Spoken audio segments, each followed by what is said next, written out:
ونتوب إليه ونعوذ بالله من شرور أنفسنا وسيئات أعمالنا. من يهده الله فلا مضل له ومن يضلل فلا هادي له،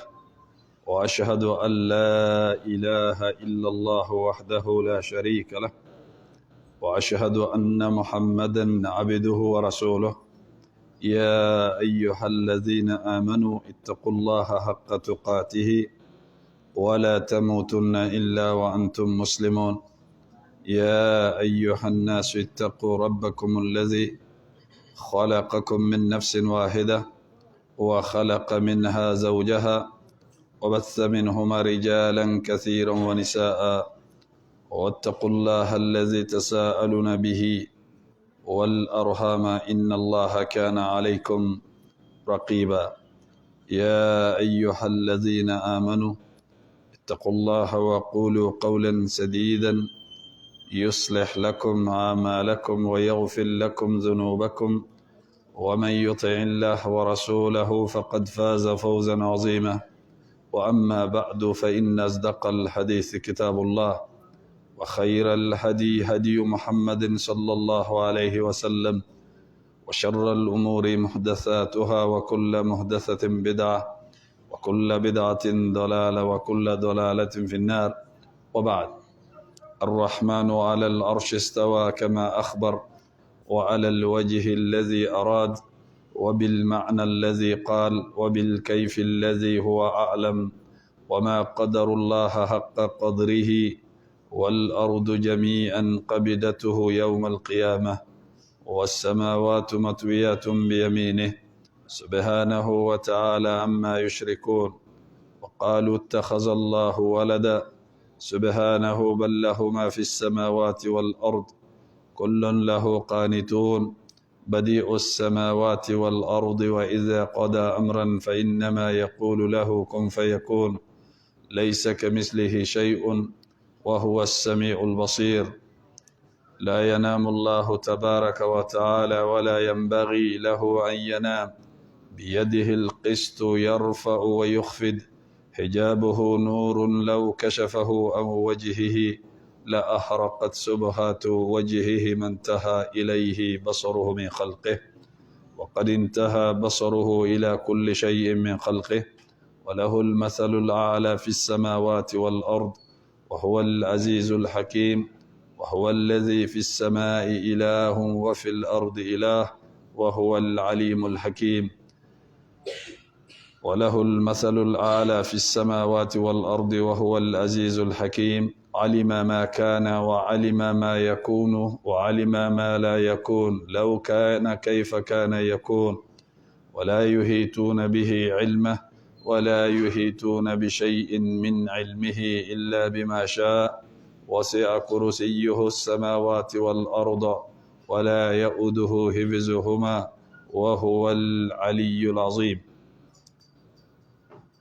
فالاستواء معقول، والكيف مجهول، والإيمان به واجب، والسؤال عنه بدعة، ومن الله رسالة، وعلى رسول البلاغ. وبعد، الشرح كتاب الفرقان لشيخ الإسلام أحمد بن تيمية رحمه الله تعالى، الدرس 29. الحمد لله بالمو بالله سبحانه وتعالى التنو كافوكا ولنماندو كبركدا أكن نمو أناك هيرو أناك هنو أناك فسمنديا بلي بولا أنك منو فنغو كغري حكيلو كجغبولما منو كاتشان نيو كجاتلي أني جاتلي كبغو أني جاتلي كفيون كجاتلما بسيريا كافو باتو ماتي مني تشيه باتو كاكا ni masa rahmanu kelente kasiria kafo alakra Muhammad sallallahu alaihi wasallam aka jondo aka chidendo ay chila kan lase inafo aka kan chugoyamina be masa subhanahu wa ta'ala dili kishi ani neme ani tanuli ani joro sangoro tale ako kanga chide barkama banye no ya alakra Muhammad sallallahu alaihi wasallam ana dunge unaka sahaba ani mogo tugura ka siratigɛ kɔ ni ɲumanya ye fo ka taa se jɔdon ma o tɛmɛlen kɔfɛ an bɛ kitabul furqan n'o ye Ibn Taymiyyah ka kitabu min n'a y'a labɛn alajɔnw ani sɛtanɛ mɔgɔw i bɛ se ka faranfasiya sɔrɔ cogo jumɛn na k'u dɔn ka bɔ ɲɔgɔn na. An bɛ walanda sigida 29 an kun jɔra yɔrɔ min na o de ye faslun n'o ye faranfasiya ye. A ko walaysa li awliya illahi shay'un yutamayyazuna aw yatamayyazuna bihi عن الناس في الظاهر من الأمور المباحة. أكو على كجون فين كرنجرننتي أكمل ولجود ما فين كرنجرننتي كافو كوب دوني نندي نوي تماشيني كوني مغطو دون كابونيونا وفين كرنجرننتي فين دغاليونا فونا كرا Allah subhanahu wa ta'ala yɛrɛ ye min fɔ i n'a fɔ kuma bɛna se o ma ka da ka fili bɛ mɔgɔ caman sɔrɔ i n'a fɔ anw ka nin jamana ninnu kɔnɔ kalanbaliya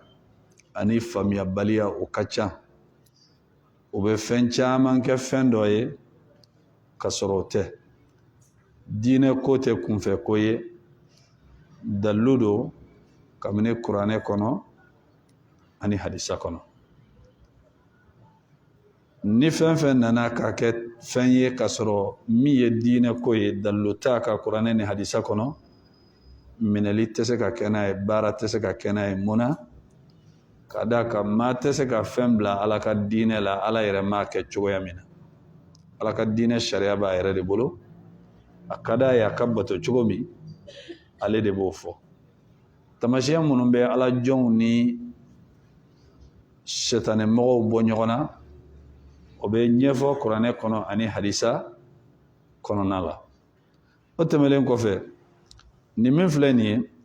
a ko fɛn tɛ yen fɛn min n'u bɛ dɔn ka bɔ mɔgɔ tɔw cɛla.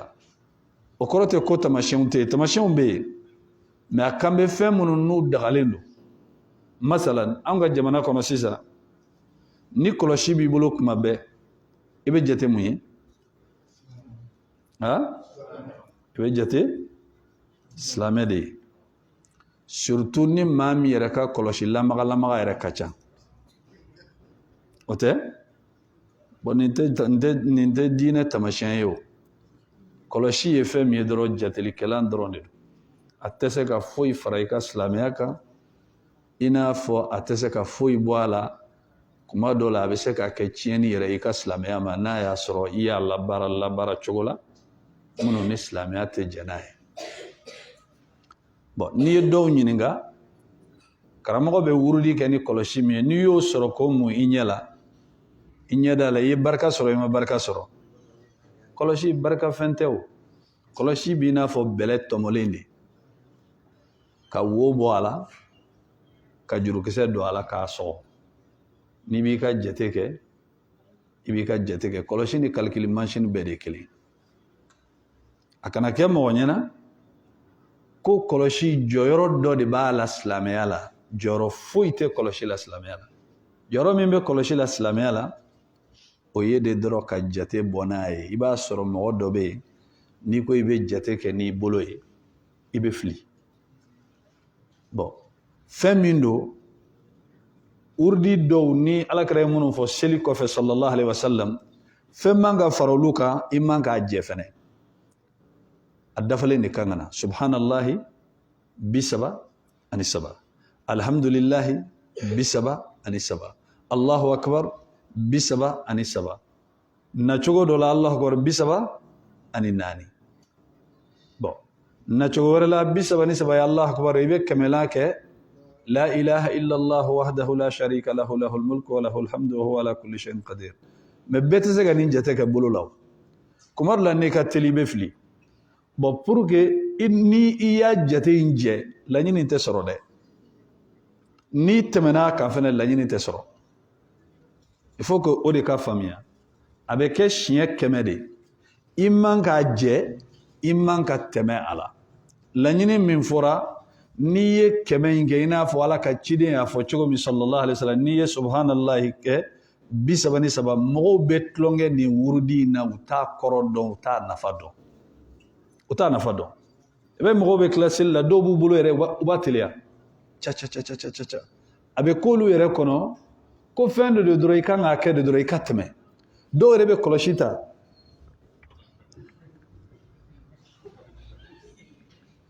u b'a sama dɔrɔn u b'a sama bon i bɛ bɔ min kalama olu tilala o baara tɛ o ne bɛ kuma i ka mɔgɔ sɛbɛ fɛ i bɛ kuma caw de i bɛ kuma suma de mais alhamdulillah kuma dɔ la e yɛrɛ bɛ min fɔ i tɛ hali a kɔrɔ dɔn i tɛ hali i ka kuma yɛrɛ faamuya bon a bɛ ka ala de bato ta n balimaw e yɛrɛ ni ala cɛ ala mago bɛ nin bato nasugu la ala kan ka bato ta nin tɛ bonya ye o hali k'a to ye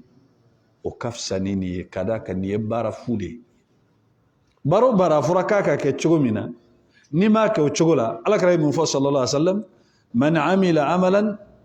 falaysa alayhi amruna fahuwa rad n'i ye baara o baara kɛ n'an ka yamaruya kan t'a kan a bɛ segin i ma naam a ye yamaruya kan kɛ mais inna allaha yuhibbu iza amila ahadukum amala an yutqinahu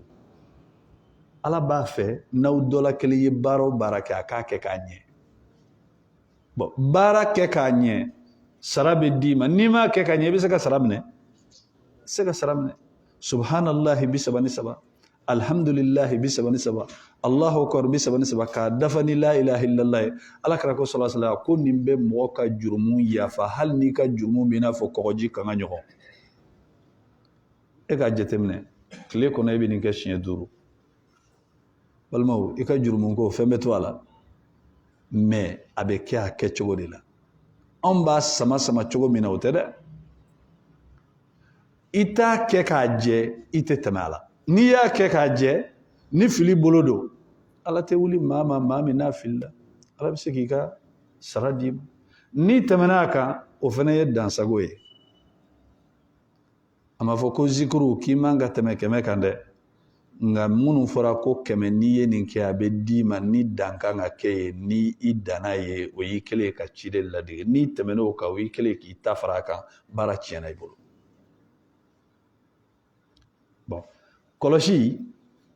dɔw y'a kɛ ko bidiya don bidiya a b'a kɔrɔ dɔn ayi o ye tubabukan ye bidiya ka fɛn kura don diinɛ la fɛn min kan ka kɛ n'i m'a kɛ ni i y'a kɛ o fana ka ɲi mais o kuma in ma tilen min tilennen don ka fɛn kura don diinɛ la bon fɛn kura don diinɛ la fili baara don mais dɔw ko kɔlɔsi ye bidiya ye attention dɛ kɔlɔsi tɛ bidiya ye dɛ kuma o kuma n'i b'a fɔ hali ni dɔnnikɛlaw ye ɲɔgɔn sɔsɔ a kan i bɛ lajɛli kɛ i bɛ kuma sawabama lajɛ dɔnnikɛla dɔw ma sɔn kɔlɔsi ma o ko bidiya don dɔnnikɛla dɔw ko bidiya tɛ bon minnu ko bidiya don olu y'u ka dalilu fɔ olu ko parce que a tun tɛ ciden ka wagati la dalilu b'u bolo dalilu t'u bolo o y'u ka faamuya ye minnu fana ko bidiya tɛ olu fana y'u ka dalilu de ye o dalilu ye mun ye ka d'a kan silamɛya diinɛ a kiri bɛ taa fɛn 4 de kan silamɛya kiri bɛ bɔ cogoya 4 de la a fɔlɔ ye mun ye a fɔlɔ ye mun ye silamɛya kiri bɛ taa yɔrɔ jumɛn yɔrɔ 4 tɛ wa a fɔlɔ ye mun ye kuranɛ o ye kuranɛ a bɛ ka siran wa ou bien aw t'a dɔn de filanan ye mun ye hadisa sabanan ye mun ye o de bɛna gɛlɛya sisan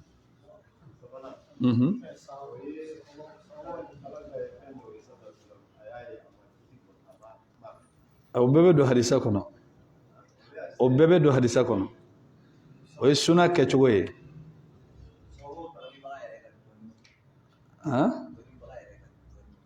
dɔnnibaga yɛrɛ ka dɔnni ayi sabanan o ye qiyasu ye qiyasu ye mun ye ka sumali dɔ kɛ ni sariya ka sumali minɛn ye ka dalilu bɔ kɔlɔsi a dalilu taara sumali de la ka d'a kan nin kɔlɔsi min filɛ anw bolo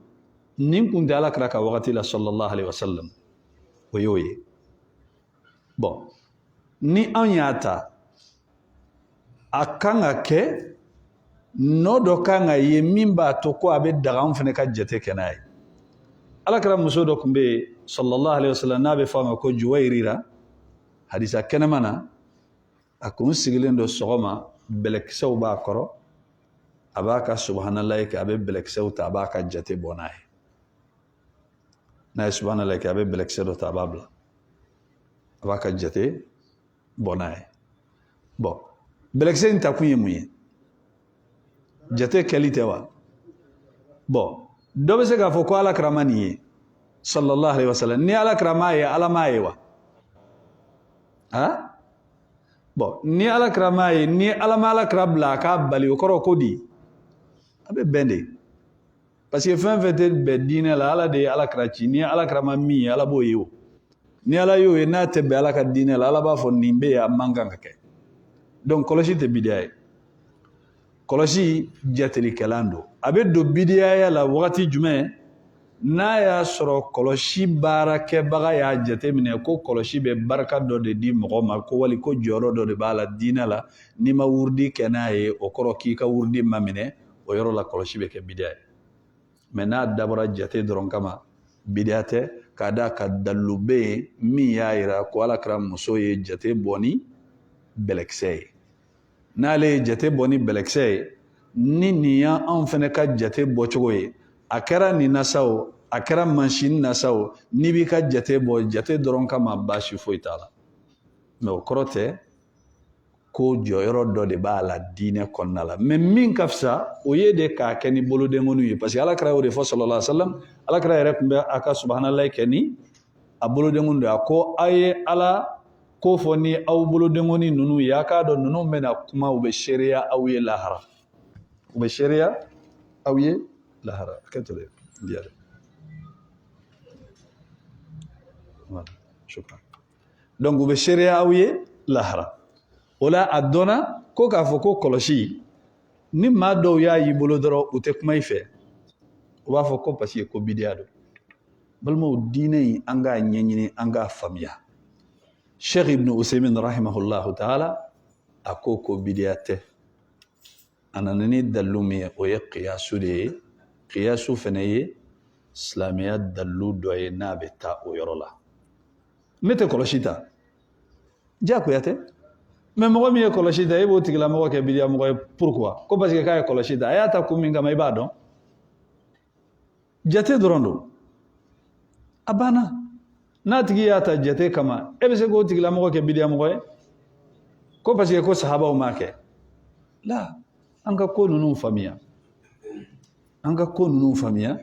o de la ni donna Ibn Taymiya ka kitabu la i bɛ taa walawalali caman sɔrɔ ninnu na diinɛ kunkanko kan ko minnu n'u kun ma kɛ alakira ka wagati la sallallahu alaihi wasallam i b'a sɔrɔ lasili dɔ b'a la diinɛ kɔnɔna la o la dɔw ye kɔlɔsi tabagaw anw ka jamana kan n'i ka kɔlɔsi ta cayara dɔrɔn ko karisa waliju don o tɛ kɔlɔsi tɛ walijuya taamasiyɛn ye dɛ jatelikɛ fɛn dɔrɔn don niyɔrɔ foyi t'a bolo diinɛ la a tɛ se ka barika di maa ma wali ko ni ye n ka kɔlɔsi in fari ko fo k'i sa i tɛ kɛ fɛn ye dɔw b'o fɔ ou bien ko karamɔgɔ ka kɔlɔsi bon i bɛ taa sɔrɔ mɔgɔ dɔw fana bɛ dama tɛmɛ karamɔgɔya la mori dɔw bɛ yen u ka kɔlɔsi dilannen don ni warijɛ ani sanu awɔ ka kɔlɔsi dilan warijɛ ani sanu an b'a fɔ morikɛ ma ni haramuyalen don i kan n'i ye silamɛ ye alakira ye maa minnu kɛ nin ye kafiriw de ka baara ye ka dumuniw kɛ sanujɛ ni sanu ni warijɛ asɛtiw n'a kuyɛriw la a n'a vɛriw ka kafew min a kɔnɔ o ye kafiriw de ka baara ye silamɛ ka silamɛya o man ka taga se fo ka wurdi yɛrɛ kɛ ni sanu kɔlɔsi ye o tɛ waso ye waso alabato t'o ye dɛ ka d'a kan alabato t'o ye bali o ye fɛn ye fɛn min ni a man ɲi bon an ka jamana in kɔnɔ n'i ye jalamuguba meleke i bɛ jate mun ye karamɔgɔba walijuba jalamugu laada don jalamugu ye laada de ye et puis an yɛrɛ ka laada tɛ i b'a ye maa minnu bɛ a siri o ye maa minnu bɛ tilema yɔrɔw la tile bɛ bɔ yɔrɔ minnu na ka caya i bɛ jalamugu ye olu de la n'u b'a siri u kunkolo la walasa ka tile chaleur n'o ye tile kalaya ye k'a kunbɛn mais a tɛ k'a fɔ ko jɔyɔrɔ bɛ jalamugu ye diinɛ la alakira y'a siri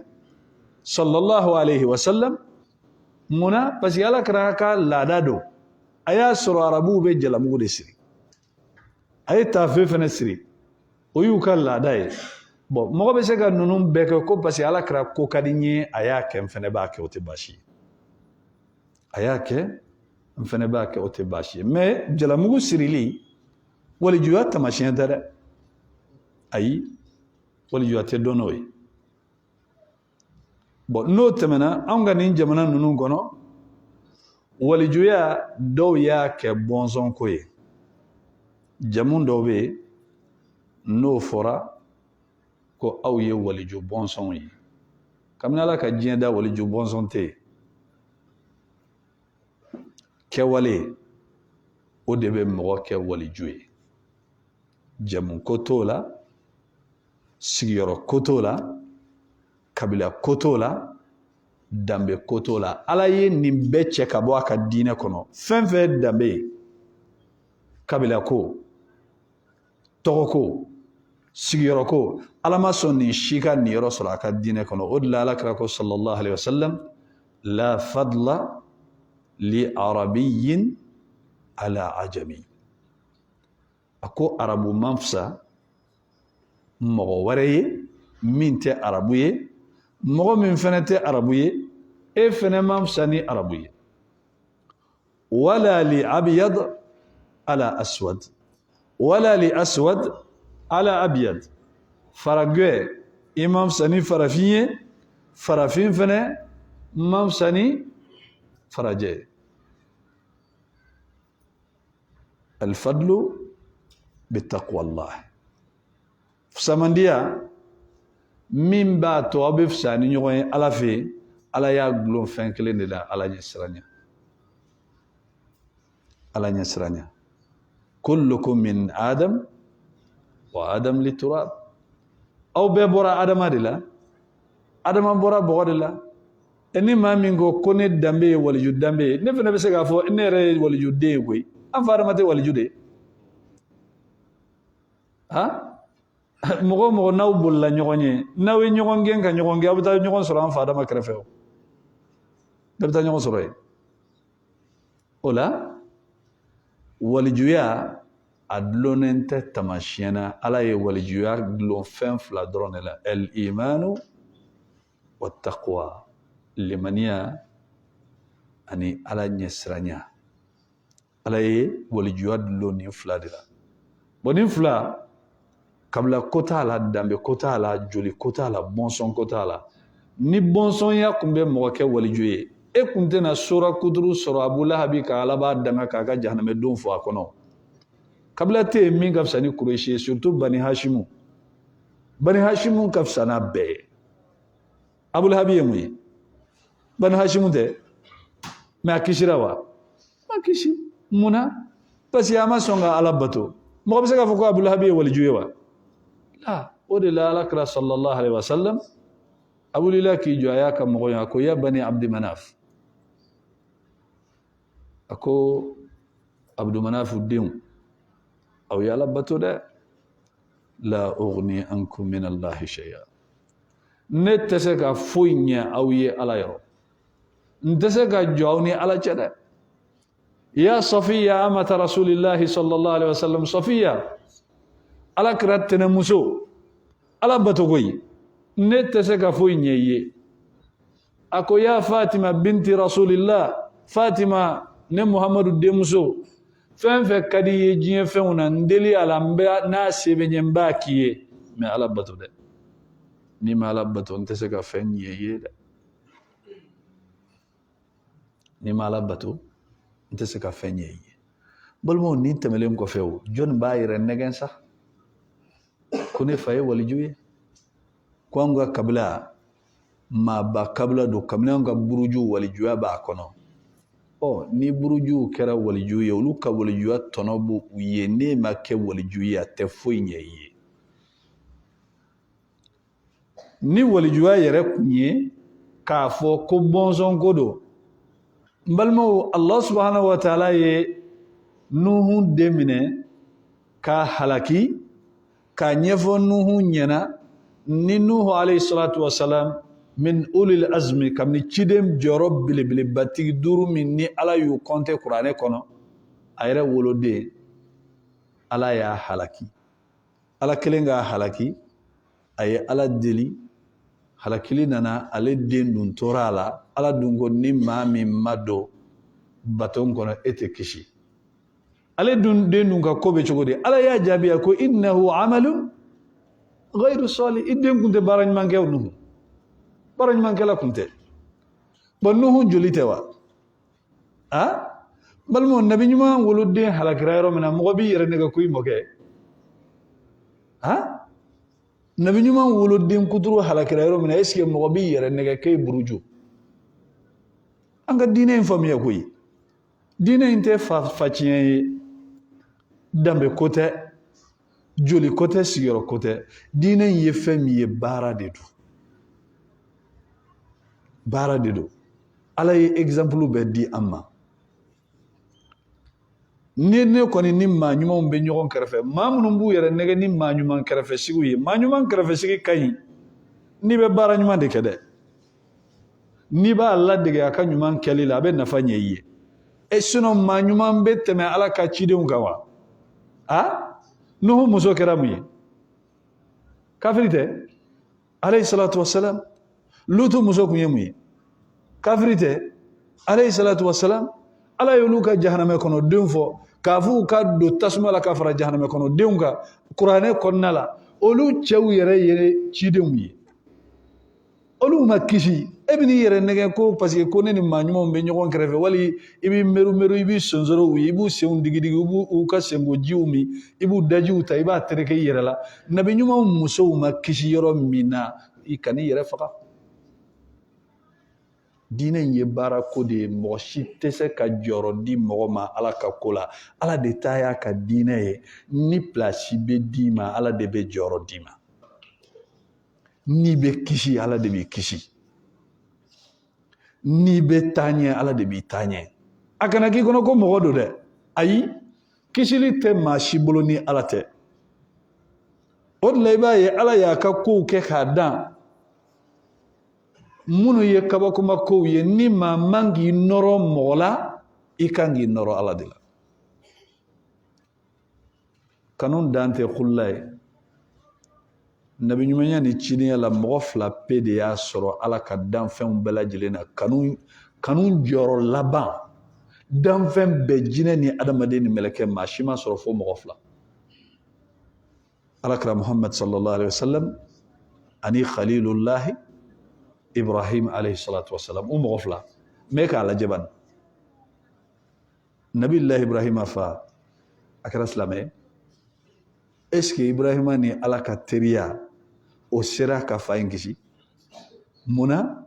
parce que fa kun tɛ baara ɲuman kɛbagaw la Alakira ye ko bɛɛ kɛ sallallahu alaihi wasallam pour que a fanicini Abu Talib a ka se ka kisi a kisira ma se ka kisi mais Alakira ye deli k'a ye a kun kan ka sɔrɔ fo jahanamɛ duguma Ala ye Alakira ka deli minɛ sallallahu alaihi wasallam tasuma kisɛ den 2 de bɛ da sen tɛgɛ la o bɛ zɛmɛ wuli a bɛ k'ale fɛnɛ kɔnɔ ko mɔgɔ si tɛ jahanamɛ la n'ale tɛ ka sɔrɔ ale de ye jahanamɛ kɔnɔ den bɛɛ la lafiyalen ye ɲangata la Ala k'an kisi jahanamɛ tasuma ma balimaw maa kan'i yɛrɛ nɛgɛn Ala ma ninnu kɛ gansan o exemple de don mɔgɔw ka lajɛli kɛ k'a fɔ ko diinɛ ko mɔgɔ ko tɛ kabila ko tɛ danbe ko tɛ jɔyɔrɔ ko tɛ ala ko de don i yɛrɛ de b'a kɛ a b'i nafa i fa ka silamɛya tɛ se k'i nafa n'i yɛrɛ tɛ silamɛ ye i ba ka silamɛya tɛ se ka fɛn ɲɛ i ye n'i yɛrɛ tɛ silamɛ ye e ka buruju ka walijuya o tɛ foyi ɲɛ e ye n'e yɛrɛ kɛra maa kuntan ye jɔn ɲuman t'i ye a tɛ fɛn ɲɛ i ye bon nin taamasiyɛn minnu b'an bolo farafinna an ka ninnu bila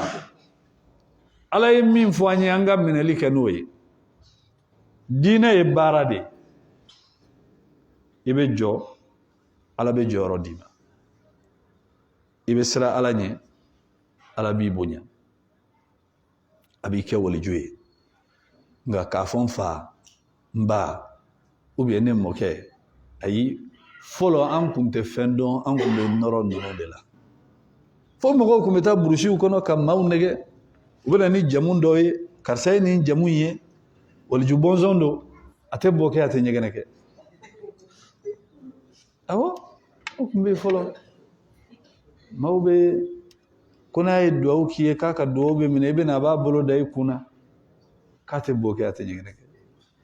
fɔlɔ n ko mɔgɔw tun bɛ da nin na an tun bɛ da la koyi munna parce que kalan tun tɛ yen maaw tun tɛ faamuyali kɛ diinɛ la parce que diinɛ tun ye de karamɔgɔw tɔmɔlen de don anw ka jamana ninnu ka karamɔgɔ jamu de b'a dama maratigi dugutigi jamu de b'a dama maa si tɛ gosi maa si t'a la n'a fɔra ko nin jamu dɔrɔn olu de ye moriw ye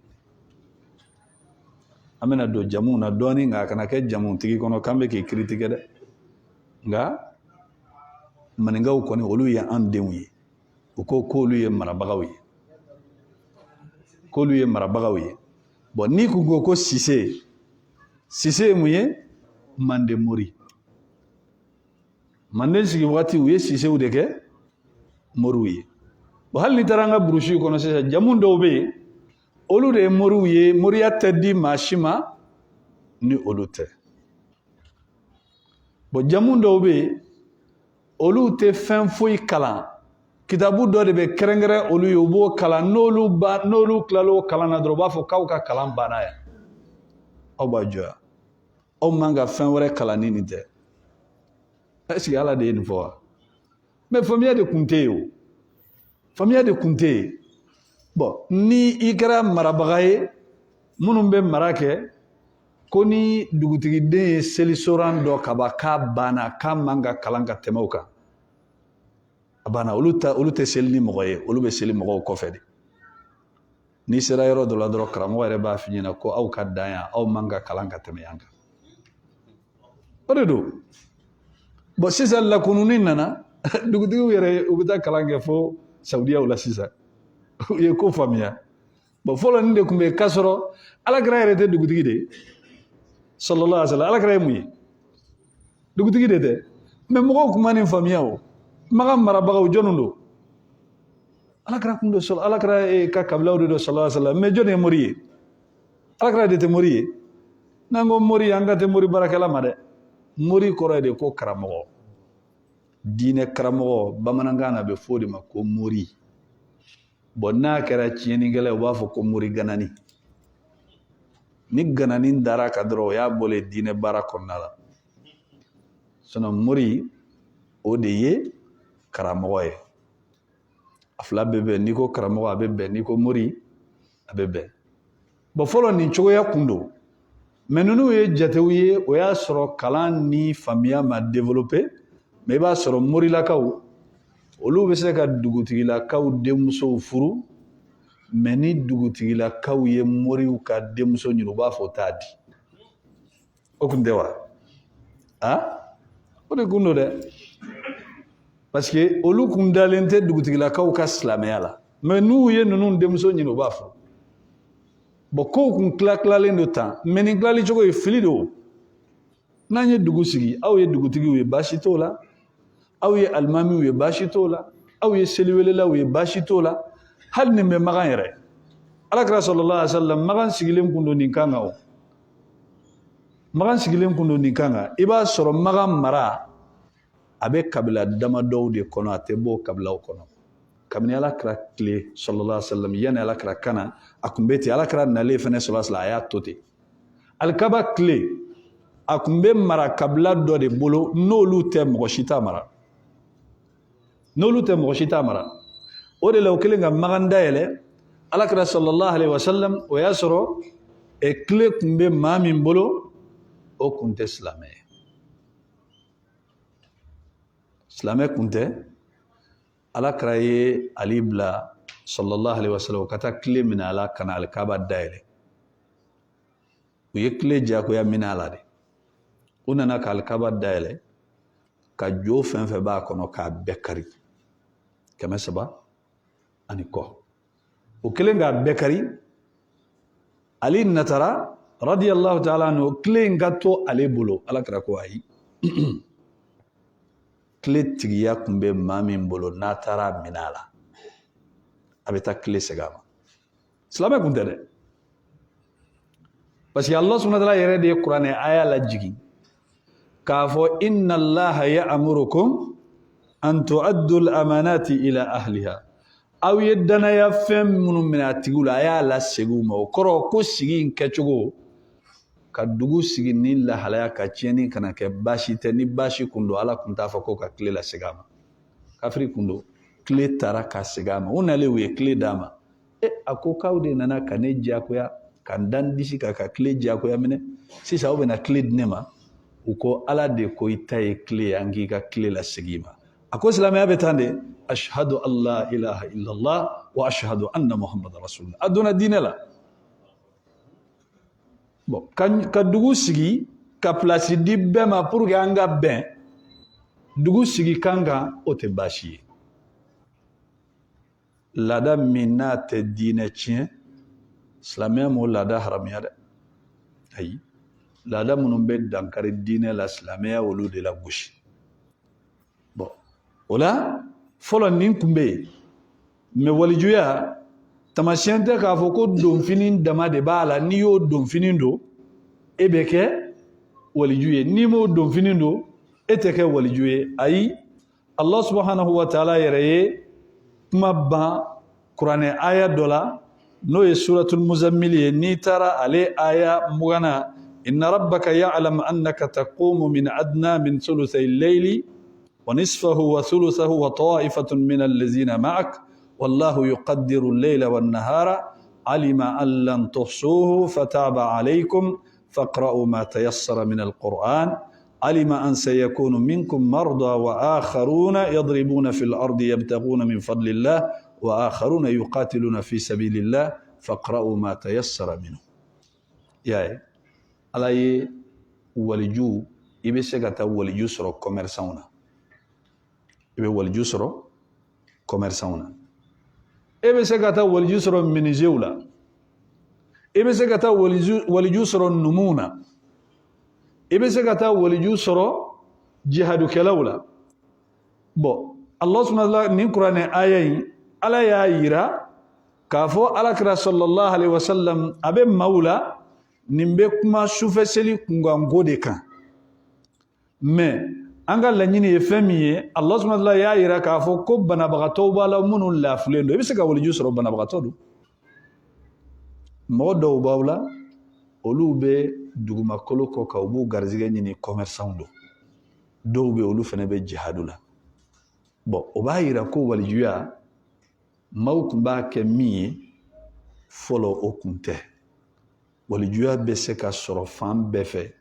k'a da kan a bɛ sɔrɔ cɛ la a bɛ sɔrɔ muso la a bɛ sɔrɔ denmisɛnnin na a bɛ sɔrɔ mɔgɔkɔrɔba la limaniya ani ala ɲɛsiranya ni nin bɛ yen a banna bon n'i ye mɔgɔ ye a bɛ seli a bɛ sun ayiwa e bɛ se k'a fɔ ko waliju t'a tigilamɔgɔ ye ayi ni mɔgɔ kɔni ni limaniya b'a bolo a bɛ siran ala ɲɛ a ka ala ɲɛsiranya hakɛ la waliju don nka waliju mana kɛ cogo o cogo ka fisa ni ɲɔgɔn ye bon ni aya min n'an filɛ nin ye k'a fɔ n balimaw ala ye nin tanoli in kɛ jɔnw ye sahabaw tɛ wa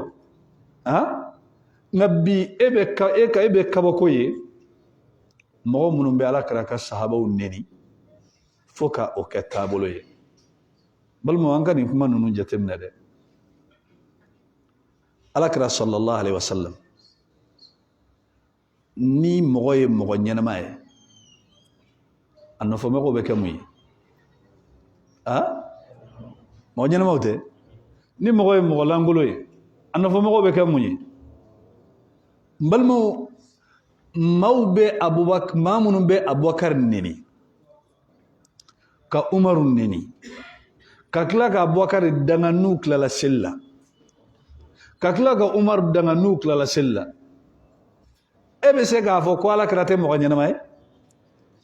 ni alakira kɛra mɔgɔ ɲɛnama ye alakira bɛ se ka kɛ mɔgɔ ɲɛnama ye cogo di sallallahu alaihi wasallam alakira jɛɲɔgɔnw fana ka kɛ mɔgɔ langolow ye hakili bɛ sɔn nin ma e bɛ alakira kɛ mɔgɔ ɲɛnama ye ka alakira jɛɲɔgɔnw kɛ mɔgɔ langolow ye fa ya subhanallah hakili ka nin yɔrɔ lajɛ dɛ e ka da ka alakira ye ninnu denmuso furu ka tila k'a denmuso furu mɔgɔ fila ma a ye abubakar denmuso furu a ye umaru denmuso furu ale yɛrɛ y'a ta fila furu usman ma ka tila k'a denmuso kelen furu ali ma bon o bɛ maa minnu lagosi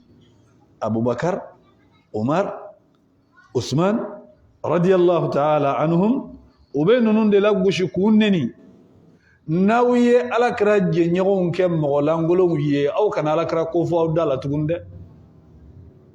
ayi o tɛ se ka kɛ o mɔgɔ tɛ se ka kɛ mɔgɔ ɲɛnama ye i jɛɲɔgɔn fana ka kɛ mɔgɔ langolo ye o tɛ se ka kɛ donc ni alakira ye mɔgɔ ɲɛnama ye sallallahu alaihi wasallam ni aw ye alakira jɛɲɔgɔnw n'aw y'olu lagosi k'olu kɛ mɔgɔ langolow ye o kɔrɔ k'aw kan bɛ alakira yɛrɛ de ma o kɔrɔ aw kan bɛ alakira yɛrɛ de ma sallallahu alaihi wasallam aw kana alakira ko fɔ aw da la maloya ni fɛn wɛrɛ de b'a to u bɛ alakira yɛrɛ ka cidenya sabati sinon n'i ye alakira jɛɲɔgɔnw ka mɔgɔ langolonya kɔni sabati i sera alakira ma ninnu ye maa minnu ye ala de ye ninnu sugandi alakira ye ni sahabaw dɔnnen don ala fɛ kitabu kɔnɔ kabini sankolo 7 ni dugukolo 7 ma dan ni san 2000 ye sankolo tɛ yen dugukolo tɛ yen a bɛ kitabu dɔ kɔnɔ kitabu min ni sahabaw ka kibaruya b'a kɔnɔ o bɛ ala bolo sahaba ninnu ka koɲɛ fɔlen don tawurata kɔnɔ nabilayi musa fɛ alayhi salam ala fɛ nabilayi musa ka kitabu kɔnɔ k'a sɔrɔ o ma na isa ka linjila kɔnɔ a bɛ yen nɔ k'a sɔrɔ o ma na n'i taara suratul fatih laban na i bɛ aya in sɔrɔ yen ala bɛ kuma sahabaw kan a bɛ kuma alakira kan sallallahu alaihi wasallam ka tila ka kuma sahabaw kan muhammadun rasulullah wallazina ma'ahu ashidda'u alal kuffari ruhama'u bainahum tarahum ruk'an sujada يبتغون فضلا من الله ورضوانا سيماهم في وجوههم من أثر السجود ذلك مثلهم في التوراة ومثلهم في الإنجيل كزرع أخرج شطأه فآزاره فاستغلظ فاستوى على سوقه يعجب الزراع ليغيظ بهم الكفار وعد الله الذين آمنوا وعملوا الصالحات منهم مغفرة وأجرا عظيما نبت مدين كوفي يكو كونو يتم مغنينا موي إبك لك نون دنا على يرس سنام مامنوي صحابة بلا مغمد دلك السليني على كرايني مغفلته صحابة بي كسلني على كراي صلى الله عليه وسلم غفلة بي أما غفلة جوني جون أبو بكر فلان جوني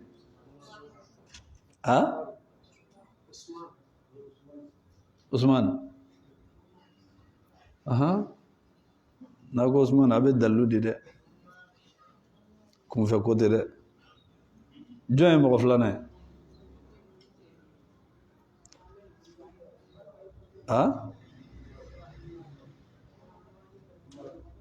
أيوة كما بي نمو غمي سراك عصره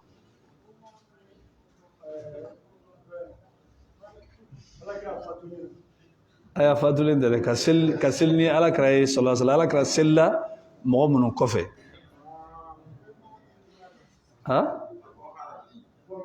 ayi Abubakar an kan tɛ Abubakar ma de an ko mɔgɔ filanan ye Abubakar ta dɔnnen don bɛɛ bɛ ka dɔ fɔ Umar Usman nin b'a yira ko tariku in dɔnnen tɛ dɛ ayiwa a fana bɛ joli di yan nin fana y'a fɔ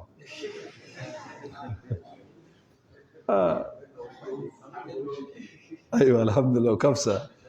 mɔgɔ filanan ye mɔgɔ min ye o ye Abdurrahman bin Auf Abdurrahman bin Auf ale de ye mɔgɔ filanan ye o sɔrɔla alakira sallallahu alaihi wasallam a taara dilanni na maa dɔw de ni ɲɔgɔn cɛ a ye retard ta nali la donc Abdurrahman bin Auf selila ni mɔgɔw ye alakira nana sallallahu alaihi wasallam ka fara jama kan bon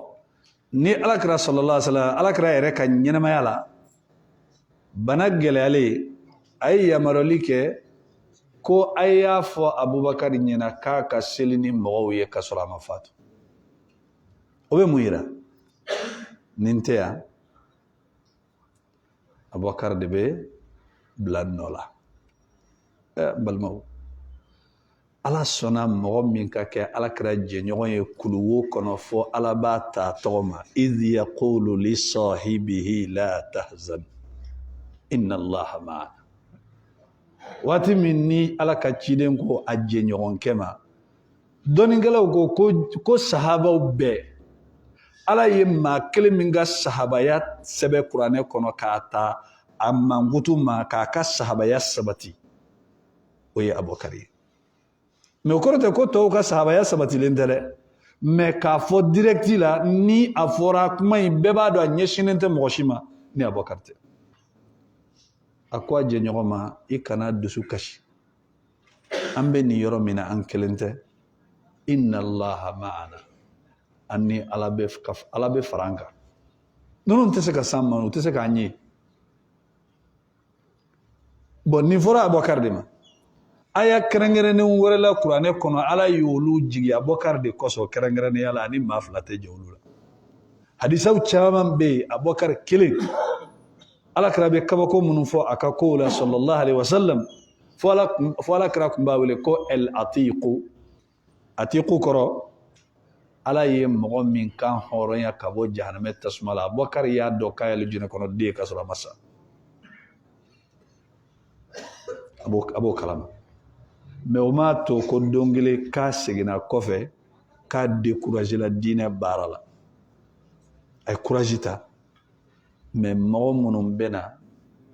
ka nin cɛba in nɛni kɛ diinɛ dɔ ye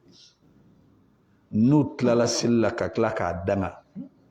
maa min denmuso bɛ alakira bolo u ye alakira ɲininka sallallahu alaihi wasallam ko jɔnni de ko ka di ye ka tɛmɛ bɛɛ kan a ko Aisha o ko ayi an kan t'o ma an kan bɛ cɛw la a ko cɛw la maa min ko ka di ye ka tɛmɛ bɛɛ kan Abubakar don o kɔrɔ kuma in kɔrɔ Abubakar de ko ka di ala ye cɛw la ka tɛmɛ bɛɛ kan parce que alakira bɛ kɛ fɛn fɛn ala yɛrɛ kɛra min fɛ bon et puis a ye nin kuma min fɛnɛ fɔ wahayu de don wahayu ye mun ye kunfɛ kuma tɛ k'a fɔ alakira y'a bɔ a yɛrɛ yɔrɔ kuma de don n'a bɔra ala yɔrɔ a k'a fɔ ala ko wa ma yantiqu anil hawa alakira sallallahu alaihi wasallam a tɛ kuma ni dungo la n'a ye fɛn fɛn fɔ wahayu de don a ko cɛw la mɔgɔ min ko ka di n ye ka tɛmɛ a bɛɛ kan Abubakar don a ko dugumakolo yɛrɛ sanfɛ ni ne tun bɛ teri minɛ n yɛrɛ la n tun bɛ Abubakar de kɛ n teri ye mais ala ye ne minɛ teri ye i n'a fɔ a ye Ibrahim minɛ teri ye cogo min na an teri saba don naaninan tɛ se ka fara an kan ne ni Abubakar ta silamɛya balimaya b'a wasa mais n'a y'a sɔrɔ ko ne Muhamadu n tun bɛ se ka teri sɔrɔ dugukolo kɔ kan n tun bɛ Abubakar kɛ teri ye bon e ka nin titiri lajɛ ala ka faamuya d'an ma maa minnu lajarabilen don n'a ye an bɛ fɛn min fɔ tuubi dayɛlɛlen don an ka tuubi an ka segin kɔfɛ maa man bɔ fili ma maa si man bɔ fili ma nka filibagaw la ɲuman ye mun ye n'i ye fili kɛ i bɛ segin kɔfɛ ni ye ka fili ina fo alakra sallallahu alaihi wasallam ya fo cugumna kullu bani adama khata adama dembe be filike wa khairul khata'in filibanjula nyuma yemwe at-tawwabuna munu nu yaye ku ye filike o be tubi ka segika matebla nununa funi alay halakili minan dayele yeda alay mamin kanu ni yo juguya imago masawa mago sara alaka famya dama سبحانك اللهم وبحمدك أشهد أن لا إله إلا أنت أستغفرك وأتوب إليك وصلى الله على نبينا محمد وعلى آله وصحبه وسلم تسليما كثيرا وآخر دعوانا أن الحمد لله رب العالمين.